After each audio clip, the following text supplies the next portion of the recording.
Halo teman-teman, Assalamualaikum warahmatullahi wabarakatuh. Kami dari kelompok 7 akan menjelaskan materi mengenai kepuasan kerja dalam mata kuliah Psikologi Kepribadian Sumber Daya Manusia Pendidikan yang diampu oleh Ibu Dr. Hajah Rusdiana Naflia MPDI. Sebelum masuk materi, perkenalkan kami dari Program Studi Manajemen Pendidikan Islam Fakultas Tarbiyah IAIN Madura semester 6. Saya Fanisatul Mufiro sebagai pemateri kedua dan rekan saya Fariska Wahyuni sebagai pemateri pertama, Firly Nur Anissa sebagai pemateri ketiga, dan Wulandari sebagai pemateri keempat. Selanjutnya pemateri pertama akan memaparkan materinya. Assalamualaikum warahmatullahi wabarakatuh. Saya Fariska Wahyuni sebagai pemateri pertama akan memaparkan tentang pengertian kepuasan kerja.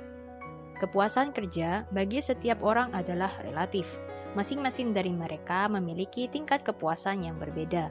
Istilah kepuasan kerja merujuk pada sikap umum seorang individu terhadap pekerjaannya.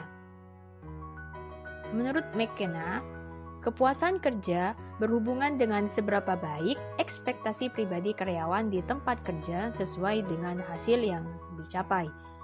Sedangkan menurut Madura, kepuasan kerja adalah pengakuan di mana karyawan puas dengan pekerjaan mereka.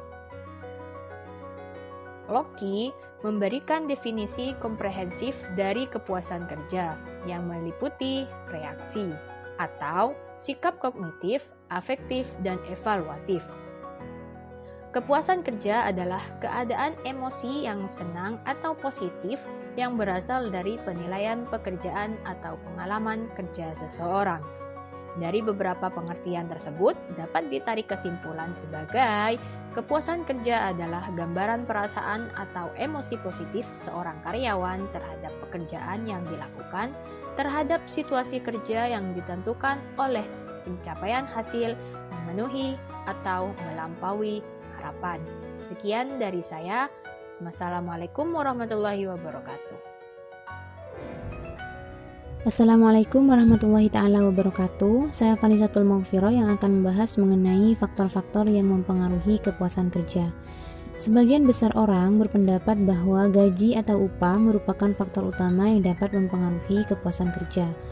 Sampai taraf tertentu hal ini memang bisa diterima, terutama dalam negara yang sedang berkembang seperti Indonesia ini, di mana uang merupakan kebutuhan yang sangat vital untuk bisa memenuhi kebutuhan pokok sehari-hari.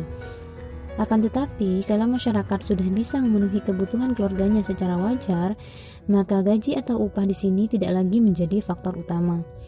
Menurut pendapat Gilmer dalam bukunya Muhammad As'ad tentang faktor-faktor yang mempengaruhi kepuasan kerja, yang pertama adalah kesempatan untuk maju. Dalam hal ini, ada tidaknya kesempatan untuk memperoleh kesempatan peningkatan pengalaman dan juga kemampuan kerja selama bekerja. Yang kedua, keamanan kerja. Faktor ini sering disebut sebagai penunjang kepuasan kerja, baik karyawan pria maupun karyawan wanita. Keadaan yang aman sangat mempengaruhi perasaan kerja karyawan selama bekerja. Yang ketiga, gaji. Gaji di sini lebih banyak menyebabkan ketidakpuasan, dan jarang orang yang mengekspresikan kepuasan kerjanya dengan sejumlah uang yang diperolehnya.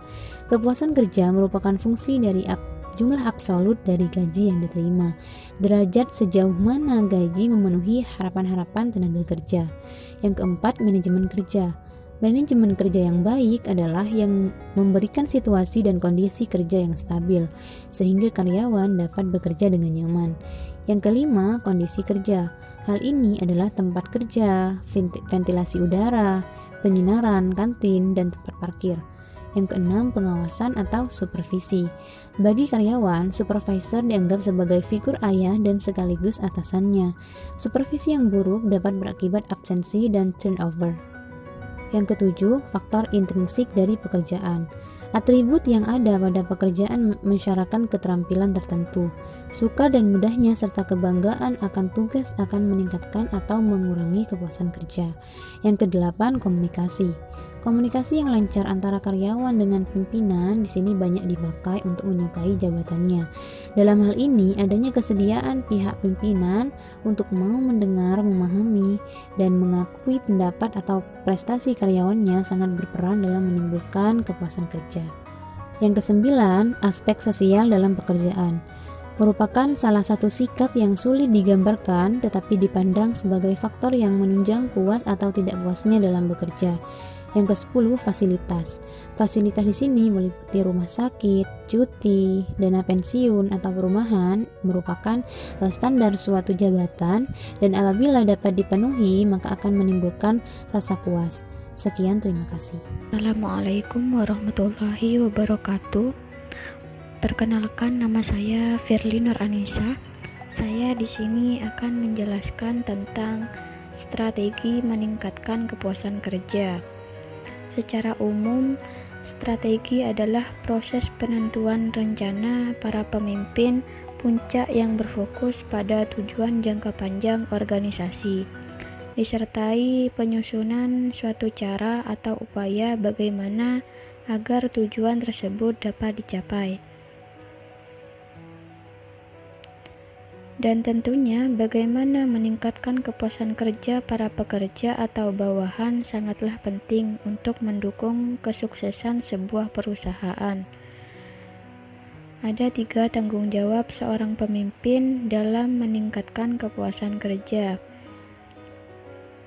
Yang pertama, merumuskan batasan pelaksanaan pekerjaan bawahannya. Setiap pimpinan unit kerja harus mampu merumuskan batasan atau mendeskripsikan mengenai apa yang diharapkannya dari pekerja dalam melaksanakan tugasnya masing-masing. Yang kedua, menyediakan dan melengkapi fasilitas untuk pelaksanaan pekerjaannya. Fasilitas yang menjadi tanggung jawab pimpinan yang terpenting diantaranya adalah usaha dalam memperkecil hambatan-hambatan yang mengganggu kelancaran sebuah pekerjaan. Yang ketiga, memilih dan melaksanakan cara terbaik dalam mendorong atau memotivasi.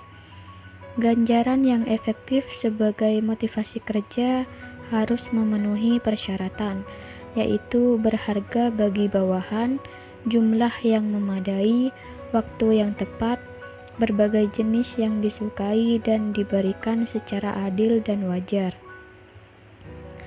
Adapun menurut Riggio, peningkatan kepuasan kerja dapat dilakukan dengan cara yang pertama, melakukan perubahan struktur kerja.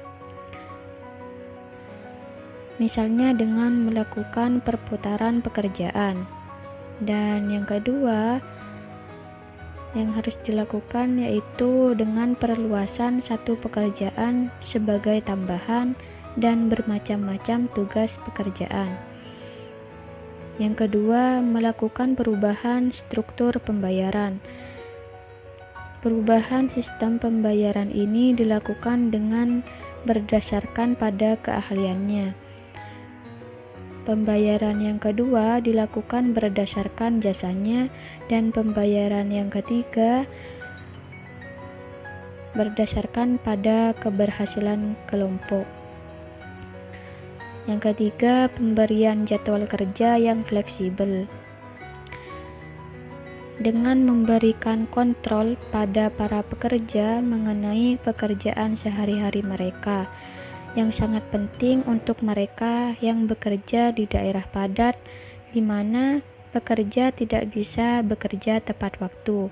Dan cara yang kedua, dengan sistem penjadwalan, di mana seorang pekerja menjalankan sebuah jam khusus per minggu, tetapi tetap mempunyai fleksibilitas kapan mulai dan mengakhiri pekerjaannya.